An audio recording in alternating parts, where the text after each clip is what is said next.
Meron naman akong unsolved case na naisip at itong short video na ginagawa ko sa mga unsolved cases para hindi ito malimutan ng mga tao at baka meron pang mga nag-iimbestiga dyan, investigador na pwede matutukan ng kasong ito. Ito isang kaso din na hindi malinaw, ang Christine Dacera case, isang flight stewardess ng Philippine Airlines na sumasalubong sa bagong taon noon kasama kanyang mga kaibigan na membro ng LGBTQ+.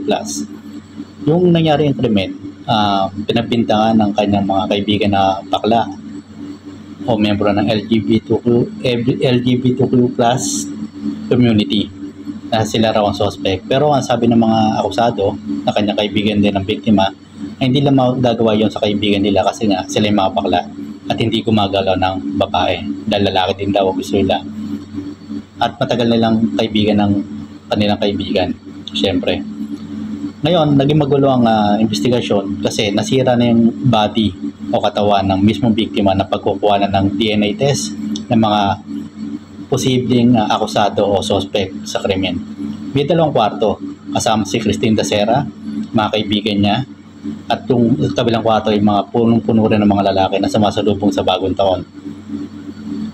At ito'y papunta-punta doon ng biktima. Kitang-kita ito sa video, makapanood nyo sa YouTube, paki-research lang at panoorin para maintindihan. Mga kinabukasan, mga paumaga na, nakitang walang buhay sa comfort room or CR si Christine Dacera. Doon pinagkilalaan, hindi malaman kung siya ni-rape o sino ang pumatay. Meron ba nilagay na gamot o sino naglagay? Ang mga kaibigan niya, o sa mga kaibigan niya na nasa kwartong o nasa silid na kasama niya, o mga lalaki na nandun sa kabilang kwarto. Nasira ang ebidensya at investigasyon kasi inutos ng hepe ng pulis na nakakasakop sa jurisdiction ng pinangyarihan ng krimen ang